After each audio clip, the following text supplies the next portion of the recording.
Syria में ISIS को रोकने के लिए अमेरिका का एक बड़ा एक्शन। इससे जुड़ी बड़ी खबर है। असद शासन के गिरते ही अमेरिका ने सीरिया में बमबारी की है। B-52 और F-15 फाइटर जेट का इस बमबारी में इस्तेमाल किया गया है।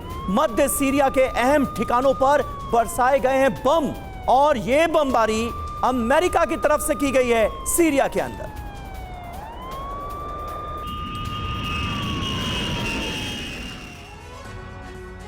हालांकि असद के जाते ही अमेरिकी बमबारी को लेकर खबर जाने, क्योंकि अमेरिका ने यहां मध्य सीरिया में करीब 75 हमले किए हैं और साथ ही आईएसआईएस के ठिकानों पर अमेरिकी बमबारी को लेकर खबर आई है। खबर यह है कि B-52 और F-15 फाइटर जेट से बॉम्ब गिराए गए हैं। जी हां, आईएसआईएस को बड़े नुकसान का अंदेशा है इन हमलों में। कहा तो यही जा रहा है कि अमेरिका ने आईएसआईएस के ठिकानों को निशाना बनाया है। अब यह बमबारी क्यों हुई, यह भी जान लीजिए। आईएसआईएस को रोकना चाहता है अमेरिका। सीरिया की नई सत्ता में आईएसआईएस की भागीदारी अमेरिका के लिए घातक साबित हो सकती है। सीरिया में अमेरिका के करीब 900 सैनिक मौजूद हैं।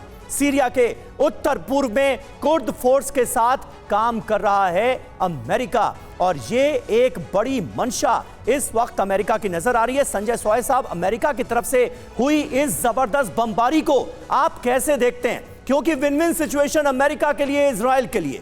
हार का सबब निश्चित तौर पर रूस और ईरान के लिए। सीरिया में जो कुछ भी हो रहा है उसके बाद यह कहा जा रहा है और अब अमेरिका की बमबारी कहा यह जा रहा है कि आईएसआईएस के खात्मे की है तैयारी।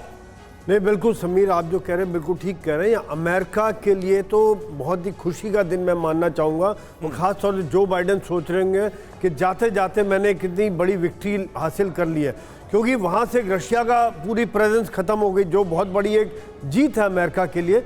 ईरान की जो प्रभुत्व पर बहुत बड़ा चोट पहुँची है और जो उनको हिजबुल्लाह को सप्लाई दे रहे थे, जैसे मनीष पहले बता रहे थे कि उनकी सप्लाई लाइन को पूरा तरह से ब्लॉक किया जा रहा है। हिजबुल्लाह के लड़ने की क्षमता पर बहुत ज़्यादा असर पड़ेगा और साथ साथ जो छोटे मोटे रेजिस्टेंस है, देखिए एक तरफ से इजरायली बम्बार्डमेंट कर रहा है जो ताकि वो अपनी बफर जोन जो 1974 के बाद से बफर जोन थी उस पर कब्जा करके अपने आप को सेव कर लेंगे वहाँ से गोलन हाइट के आगे से। और जो आईएसआईएस के द्वारा खतरा हो सकता था उसका भी अमेरिका बम्बार्डमेंट करके ख़त्म कर रहा है, क्योंकि ये एक मौका है कि एक तरह से बहुत ज़्यादा ग्रुप रहेंगे तो काफ़ी ज़्यादा वहाँ झगड़ेबाजी चलती रहेगी, जिसकी वजह से एक स्टेबल सरकार नहीं होगी। जिसके साथ डील किसके साथ करें ये रहेगा।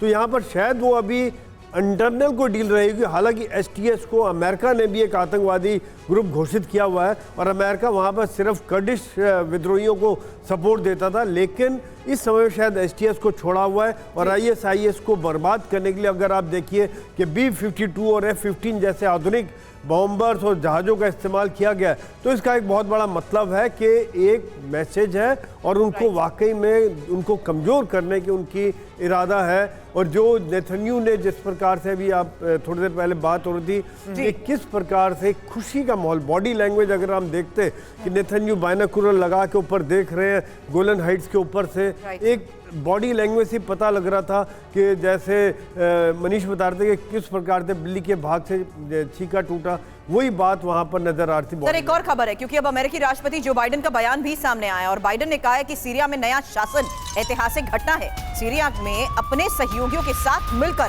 काम करेंगे।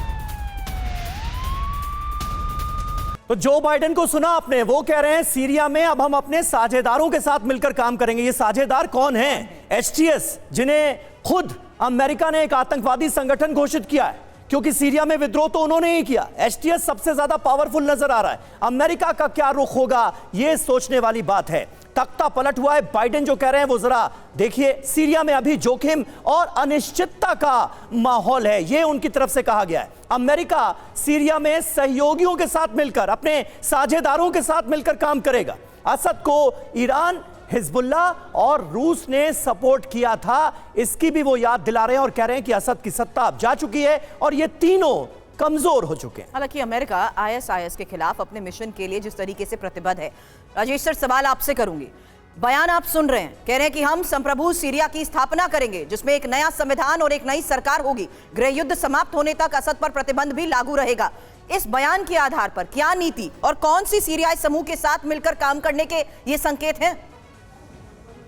अमेरिका का जो हिस्टोरिकल साइड्स हैं आप देखें, जो कर्ड्स हैं उनको अमेरिका का सपोर्ट है। उसमें अब जब HTS सामने आया है, वो हालांकि टर्की के सपोर्ट से आया है, लेकिन पीछे पीछे कहीं ना कहीं अमेरिका का एक पीछे से उनको एक हाथ ज़रूर उन्होंने साथ रखा है उनके, तो इसी तरह से वो आगे बढ़े हैं। पर अब देखिए, सबसे पहले आप देखिए जो बाइडेन ने क्या बोला, हमने जॉर्डन को सेफ रखना है, क्योंकि जॉर्डन एक हैशिमाइट किंगडम है, उधर भी जो पॉपुलेशन है और जो रूलर्स हैं उनके बीच में थोड़ा डिस्कनेक्ट है। तो ये जो स्पिलओवर है सीरिया से लेबनान, जॉर्डन ना जाए, ये उनकी मंशा है। तो इसीलिए वो जो कह रहे हैं कि हम अपने समर्थक गुट के साथ काम करेंगे, तो उसमें आप देखिए ISIS को तो वो खत्म करने की कोशिश करेंगे, कुर्द्स के साथ चलेंगे, HTS पे उनका सपोर्ट है, इजराइल जो है वो आगे बढ़ रहा है साउथ सीरिया में, तो वो एक बफर जोन वहां बनाएगा। मतलब तो वही हुआ ना फिर राजेश जी कि अमेरिका उस आतंकी संगठन, जिसे खुद ही उसी ने आतंकी संगठन घोषित किया है, उसको अपना साझेदार मान रहा है सीरिया के अंदर और उसके साथ चलने के लिए तैयार है। ये तो है ही है, क्योंकि जैसे CNN पे उनका इंटरव्यू आया, उसको कैसे मॉडरेट बनाने की कोशिश की गई, एक व्हाइट वॉश करने की कोशिश की जा रही है। तो ये आप देखेंगे अगले दिनों में और भी व्हाइट वॉश होगा और सडनली इनका जो है पूरा नजरिया बदल जाएगा और इनको पूरा सपोर्ट मिल जाएगा। बदला हुआ तो नजरिया नजर ही आ रहा है। बिल्कुल आपने सही कहा राजेश जी।